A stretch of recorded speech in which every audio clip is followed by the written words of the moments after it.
Hola, hoy les traigo palabra de bendición y no de maldición. Hoy vamos a platicar qué es un templo y qué es una iglesia. Pero para empezar,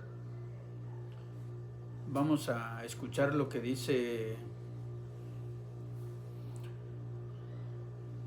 el Google o los hombres. Dice, un templo es un edificio sagrado para el culto. Eso es lo que dicen pastores, gente que se cree ser algo. Mientras que una iglesia puede ser tanto el edificio, a menudo llamado iglesia, eso es lo que se creen, los que se creen ser algo, lo afirman que así es. Pero ahora vamos a entrar a las escrituras para que las escrituras nos digan qué es un templo y qué es una iglesia. Bueno, y en este caso nos vamos a ir qué dice el Evangelio, porque el Evangelio son las buenas nuevas noticias para nosotros. Entonces, nos vamos a ir a Romano 1, 16, 17 y dice así: porque no me avergüenzo del Evangelio, porque es poder de Dios para salvación a todo aquel que cree, al judío primeramente y también al griego. Porque en el Evangelio la justicia de Dios se revela por fe y para fe. Como está escrito, mas el justo por la fe vivirá. Bueno, entonces, ¿por qué no me avergüenzo del Evangelio?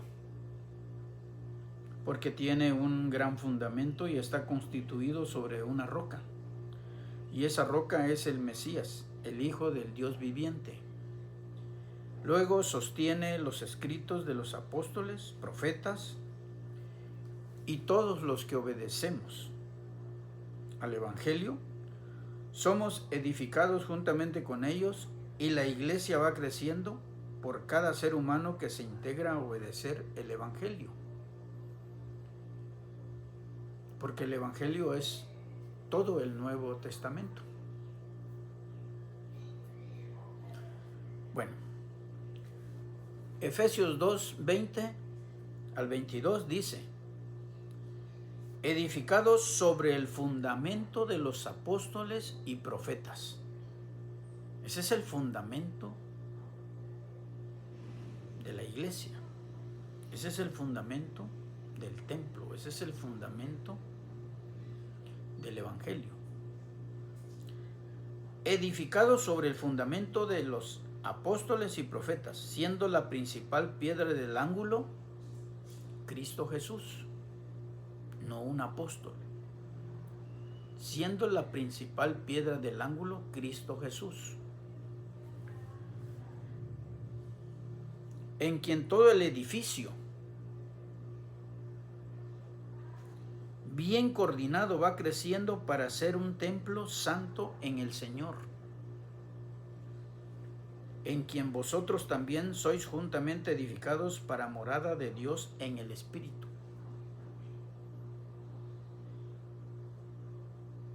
Ahora, ¿por qué es poder de Dios para salvación a todo aquel que cree? Primeramente al judío y también al griego. El griego significa todos los gentiles, todos los no nacidos en el pueblo de Israel.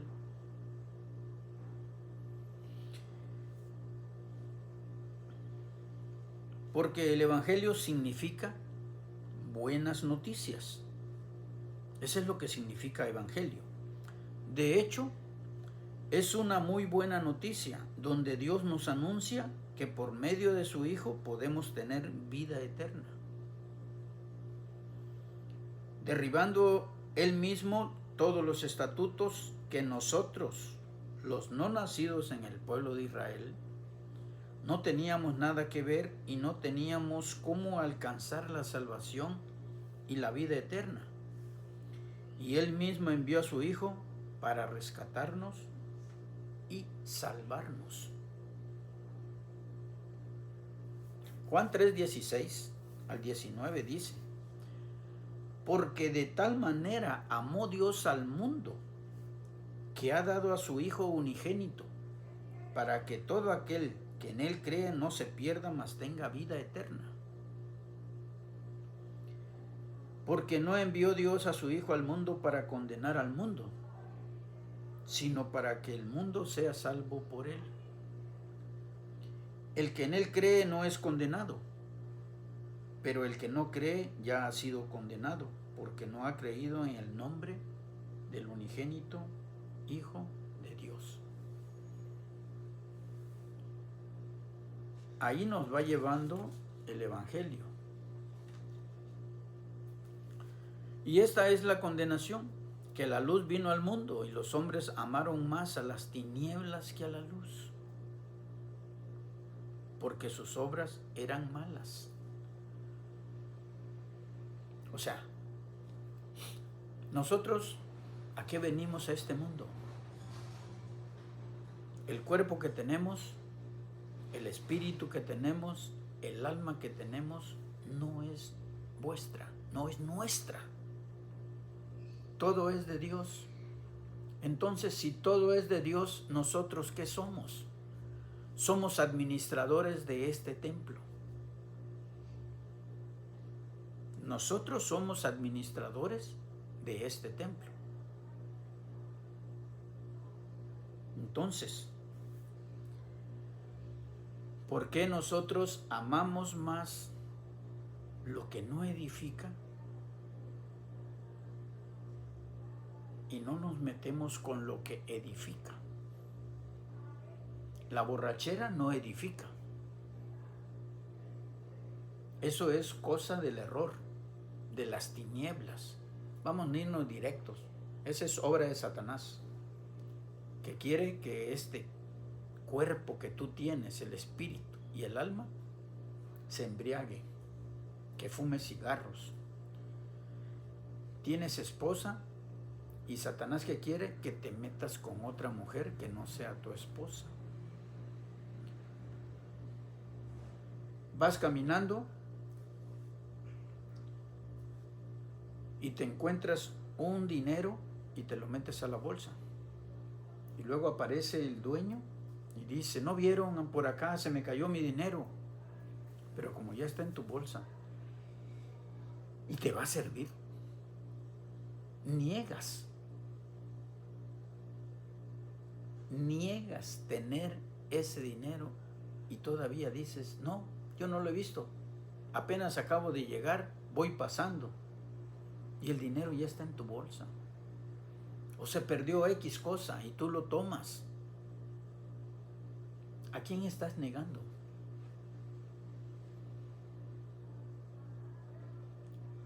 Hay que ver a quién estamos negando, porque este cuerpo, este templo y este espíritu no es nuestro. Dios nos dio el cuerpo, nos dio el soplo de vida, nos dio un alma viviente. Dios nos lo dio. No nos lo dio cualquier ser humano. Dios nos los prestó.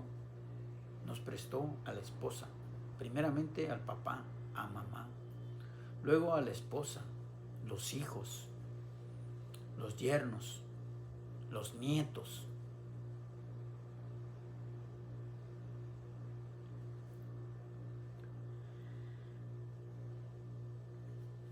Bueno, el Evangelio, la justicia de Dios se revela por fe y para fe, como está escrito: mas el justo por la fe vivirá. Entonces, Dios es espíritu, y por eso no lo podemos ver, porque Él es espíritu. Y la esperanza de la fe que tenemos es que en nuestra resurrección lo veremos tal cual es, porque estaremos ante el tribunal del Mesías para entregar cuentas de cuando estábamos en el cuerpo, sea bueno, sea malo, y si alcanzamos la vida eterna, viviremos en su presencia y Él será nuestro Padre y nuestro Dios. ¿Por qué es por fe y para fe? Porque no lo vemos, pero tenemos esa confianza de que lo vamos a ver. Hebreos 3, del 1 al 3 dice: es pues la fe la certeza de lo que se espera, la convicción de lo que no se ve. Ese es tener fe. Si tú dices yo tengo fe en esto y lo estás viendo, es una fe fingida, porque lo estás viendo. ¿A qué esperarlo si ya lo estás viendo? Pero la fe, la auténtica, es tener la convicción de creer en lo que no se ve, pero que se espera. Porque por ella alcanzaron buen testimonio los antiguos. Por la fe entendemos haber sido constituido el universo por la palabra de Dios, de modo que lo que se ve fue hecho de lo que no se veía. Ahora debemos de estar seguros de que Dios no mora en templos hechos por manos humanas, no. Y lo dice Hechos 17, 22, 31. Y mira cómo dice: entonces Pablo, puesto en pie en medio del Areópago, dijo: varones atenienses, en todo observo que sois muy religiosos, porque pasando y mirando vuestros santuarios, hallé también un altar en el cual estaba esta inscripción: al Dios no conocido. Al que vosotros adoráis, pues, sin conocerle, es a quien yo os anuncio, dice el apóstol Pablo. El Dios que hizo el mundo y todas las cosas que en él hay, siendo Señor del cielo y de la tierra, no habita en templos hechos por manos humanas. Hechos 17, del 22 al 31. Dice que Dios no habita en templos hechos por manos humanas, ni es honrado por manos de hombres como si necesitase algo, pues Él es quien da a todos vida, aliento y a todas las cosas, y de una sangre ha hecho todo el linaje de los hombres, para que habiten sobre toda la faz de la tierra, y les ha prefijado el orden de los tiempos y los límites de su habitación, para que busquen a Dios, si en alguna manera, palpando, puedan hallarle, aunque ciertamente no está lejos de cada uno de nosotros, porque Él habita en nosotros, porque en Él vivimos y nos movemos y somos, como algunos de vuestros propios poetas también han dicho, porque linaje suyo somos. Siendo pues linaje de Dios, no debemos pensar que la divinidad sea semejante a oro, a plata o piedras, escultura de arte y de imaginación de hombres. Pero Dios, habiendo pasado por alto los tiempos de esta ignorancia, ahora manda a todos los hombres en todo lugar que se arrepientan, por cuanto ha establecido un día en el cual juzgará al mundo con justicia, por aquel varón a quien designó, dando fe a todos con haberle levantado de los muertos. Eso es a Cristo Jesús, el Hijo de Dios.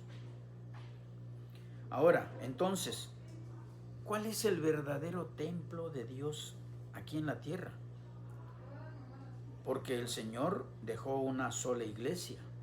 Y si hay una sola iglesia, Debe haber un templo para que esa iglesia y la iglesia que quedó no se ve. La iglesia que quedó no se ve porque es por fe y tiene una cabeza y un cuerpo. Y eso Dios lo estipuló así. No fue por algún hombre mortal que lo haya dicho, que lo haya profetizado, que lo haya dejado. No, esto fue todo obra de Dios. Es una iglesia que no se ve. Y es un templo que sí se ve. Efesios 1, del 15 al 23 dice: por esta causa también yo, habiendo oído de vuestra fe en el Señor Jesús y de vuestro amor para con todos los santos, pero no en imagen, todos los santos aquellos que predicaron la palabra, no cesó de dar gracias por vosotros, haciendo memoria de vosotros en mis oraciones, para que el Dios de nuestro Señor Jesucristo, el Padre de gloria, os dé espíritu de sabiduría y de revelación en el conocimiento de Él, alumbrando los ojos de vuestro entendimiento, para que sepáis cuál es la esperanza a que Él os ha llamado, y cuáles las riquezas de la gloria de su herencia en los santos, y cuál la supereminente grandeza de su poder para con nosotros los que creemos, según la operación del poder de su fuerza, la cual operó en Cristo, resucitándole de los muertos y sentándole a su diestra en los lugares celestiales, sobre todo principado y autoridad y poder y señorío, y sobre todo nombre que se nombra no solo en este siglo, sino también en el venidero. Y sometió todas las cosas bajo sus pies, y lo dio por cabeza sobre todas las cosas a la iglesia, la cual es su cuerpo, la plenitud de aquel que todo lo llena en todo. ¿Y este quién es? Es Cristo. Y lo afirman otros versículos. Colosenses 1, 15 al 23 dice: Él es la imagen del Dios invisible. Él es la imagen del Dios invisible. Por eso cuando Felipe le dijo: Señor, muéstranos al Padre y nos basta. Y le dice Felipe: tanto tiempo he estado con ustedes y no me conocéis. Él es la imagen del Dios invisible, el primogénito de toda creación, porque en Él fueron creadas todas las cosas. En Él fueron creadas todas las cosas, las que hay en los cielos y las que hay en la tierra, visibles e invisibles, sean tronos, sean dominios, sean principados, sean potestades. Todo fue creado por medio de Él y para Él. Y Él es el antes de todas las cosas, y todas las cosas en Él subsisten. Todas las cosas en Él viven. Y Él es la cabeza del cuerpo que es la iglesia. Él es la cabeza del cuerpo que es la iglesia. El que es el principio, el primogénito de entre los muertos, para que en todo tenga la preeminencia, por cuanto agradó al Padre que en Él habitase toda plenitud, y por medio de Él reconciliar consigo todas las cosas, así las que están en la tierra como las que están en los cielos, haciendo la paz mediante la sangre de su cruz. Y a vosotros también, que erais en otro tiempo extraños y enemigos en vuestra mente, haciendo malas obras, ahora os ha reconciliado en su cuerpo de carne, por medio de la muerte, para presentaros santos y sin mancha irreprensibles delante de Él,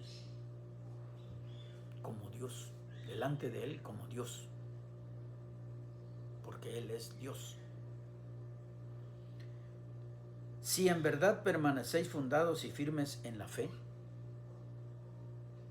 y sin moveros de la esperanza del Evangelio que habéis oído, el cual se predica en toda la creación que está debajo del cielo, del cual yo, Pablo, fui hecho ministro. Pablo fue hecho ministro. Mira, cosa catastrófica creada por el hombre. Para mí algo imperdonable, pero eso le pertenece a Dios, que solo Dios sabrá si tienen perdón de Él. Los apóstoles nombraron al sucesor de Judas Iscariote. Cuando murió Judas Iscariote, se reunieron los apóstoles y dijeron: vamos a nombrar el sucesor de Judas. Y según ellos nombraron al hermano Matías. Pero el Señor Jesús, reafirmando que Él es la iglesia que no vemos, se le apareció al que iba a ser sucesor de Judas Iscariote. Y lo confirma como apóstol a Saulo de Tarso y le cambió el nombre a Pablo. Los apóstoles, siendo apóstoles, nombraron a Matías como sucesor de Judas Iscariote. Y el Señor Jesús, ¿qué hizo? Él buscó al que Él quería. Él llamó a quien Él quería como sucesor de Judas Iscariote. Aquí en la tierra.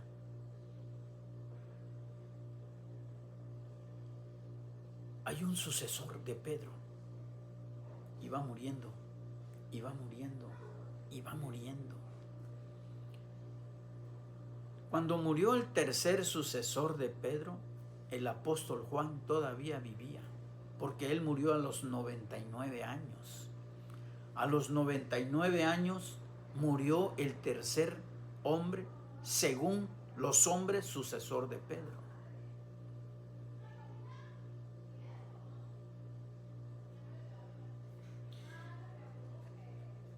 Pero el Señor dijo,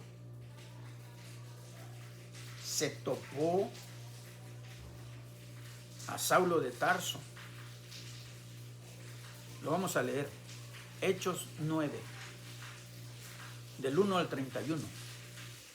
Dice así: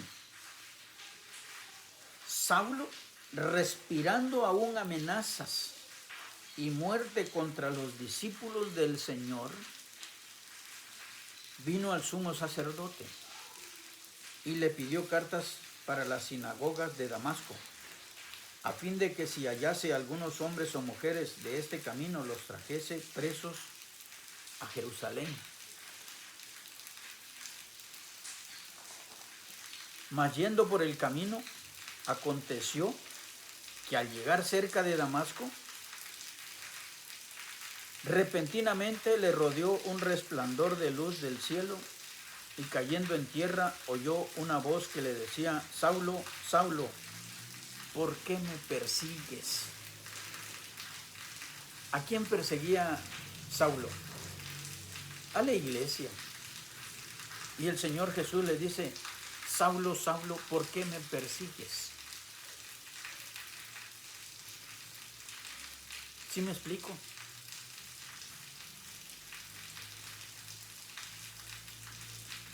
Saulo dijo: ¿quién eres, Señor? Y le dijo: yo soy Jesús, a quien tú persigues. Dura cosa te es dar coces contra el aguijón. Él, temblando y temeroso, dijo: Señor, ¿qué quieres que yo haga? Y el Señor le dijo: levántate y entra en la ciudad, y se te dirá lo que debes hacer. Y los hombres que iban con Saulo se pararon atónitos, oyendo a la verdad la voz, mas sin ver a nadie. Entonces Saulo se levantó de tierra y abriendo los ojos no veía a nadie, así que llevándole por la mano le metieron en Damasco, donde estuvo 3 días sin ver y no comió ni bebió. Habiendo entonces en Damasco un discípulo llamado Ananías, a quien el Señor dijo en visión: Ananías. Y él respondió: heme aquí, Señor. Y el Señor le dijo: levántate y ve a la calle que se llama Derecha, y busca en casa de Judas a un llamado Saulo, Saulo de Tarso, porque he aquí, él ora. Y ha visto en visión a un varón llamado Ananías que entra y le pone las manos encima para que recobre la vista. Entonces Ananías respondió: Señor, he oído muchas cosas acerca de este hombre, cuántos males ha hecho a tus santos en Jerusalén. Y aún aquí tiene autoridad de los principales sacerdotes para prender a todos los que invocan tu nombre. El Señor le dijo: ve, porque instrumento escogido me es este. El Señor lo eligió. Ve, porque instrumento escogido me es este, para llevar mi nombre en presencia de los gentiles, y de reyes, y de los hijos de Israel. Porque yo le mostraré cuánto le es necesario padecer por mi nombre. Fue entonces Ananías y entró a la casa, y poniéndole sobre él las manos, dijo: hermano Saulo, el Señor Jesús, que se te apareció en el camino por donde venías, me ha enviado para que recibáis la vista y seas lleno del Espíritu Santo. Y al momento le cayeron de los ojos como escamas, y recibió al instante la vista, y levantándose fue bautizado. Y habiendo tomado aliento, recobró fuerzas, y estuvo Saulo por algunos días con los discípulos que estaban en Damasco. Así fue como el sucesor de Judas Iscariotes fue llamado por el Señor Jesús. Y los 11 apóstoles que nombraron a Matías, ¿por qué no se quedó Matías? Eran los 11 apóstoles.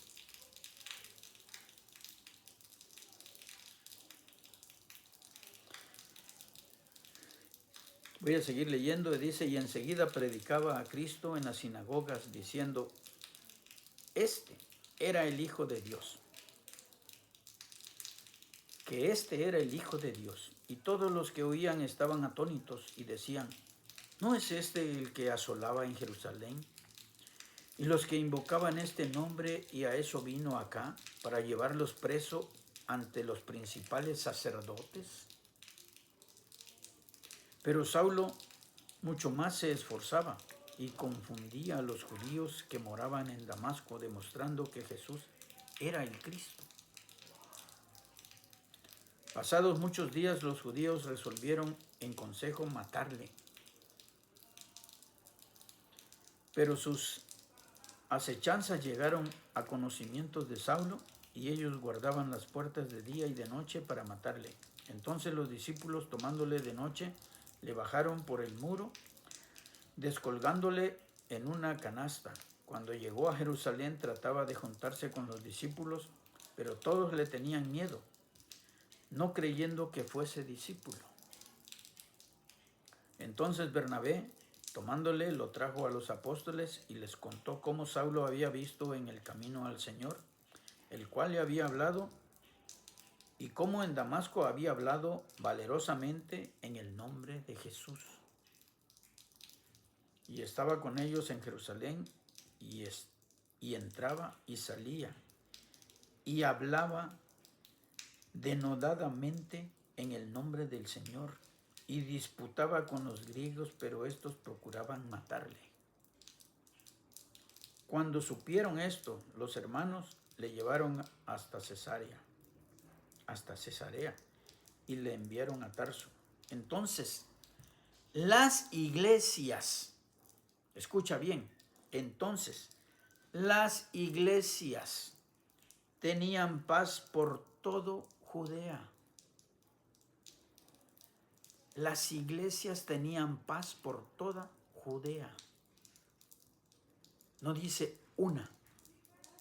Las iglesias, los congregados, los que habían recibido el Evangelio, los que tenían un solo nombre, y era el nombre del Señor Jesús, y predicaban el Evangelio, y obedecían al Evangelio, y todo lo hacían por fe, no por vista, por fe.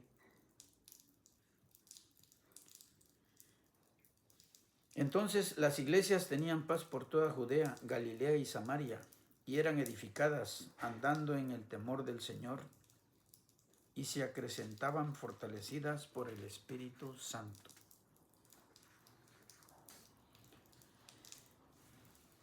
Primera de Corintios 3:16 dice: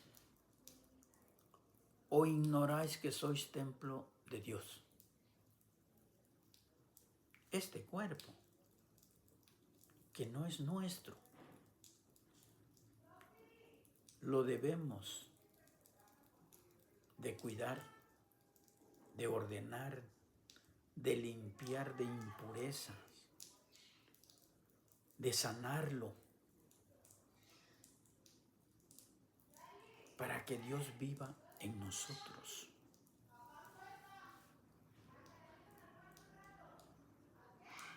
Los que se creen ser algo, no siendo nada, solitos se engañan. El Evangelio nos demuestra, nos enseña, nos redarguye. Vamos a decirlo así, nos llama la atención cuando estamos equivocados. Pero esto lo comprendemos los que no hacemos negocio con el Evangelio. Porque el que hace negocio con el Evangelio lo esquiva, lo hace a un lado.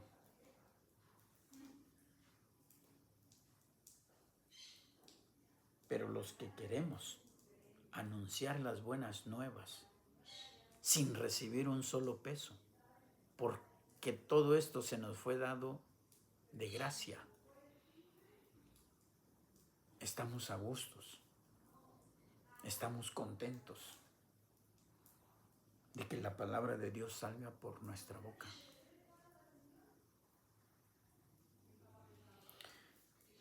Si Dios nos permite y nos presta vida,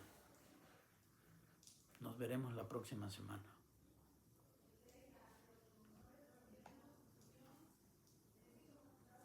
Dios los cuide, los guarde, los proteja y los bendiga.